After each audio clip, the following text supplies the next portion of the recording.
एक तो शादी को हमने बड़ा एक बहुत बिग डे बना लिया ना, जैसे हम कहते हैं कि जी इट्स माय बिग डे, जैसे अस्तगफुरुल्लाह, एक बिग डे तो वो होगा ना जो जिस दिन आप अल्लाह से मिलेंगे, वो बिग डे है हम सब के लिए। लेकिन शादी को हमने एक बहुत ज़्यादा अहमियत देना शुरू कर दिया है। इसके लिए हम इतने पैसे खर्च करते हैं, हम इतना इंतज़ार करते हैं, हमें लगता है कि इसके बाद हमारी ज़िंदगी मुकम्मल होने वाली है। फिर शादी के फंक्शन पे जिस तरह की हमारी अगेन माई सेल्फ इंक्लूडेड, मेरी अपनी शादी भी इसी तरह से हुई, लेके उसमें फ़ोटो शूट्स हो रहे हैं, फोटोग्राफी हो रही है, and you're feeling like if you're a princess, पीछे गाने चले हुए हैं, पूरी वो मूवी वाली फ़ील आ रही होती है, और आप अपने आप को हीरोइन ही समझ रहे होते हैं, और आपको वही फेरी टेल वाली आपके अंदर फीलिंग्स होती हैं, which is not true. We all of us know, जो भी मैरिड लोग हैं वो अंडरस्टैंड करते हैं कि जो मैरिज है वो इट्स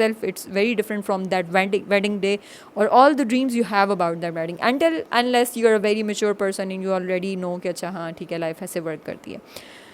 तो उसकी वजह से शादी हमारे लिए एक बहुत अहमियत का हामिल होती है हमारे लिए।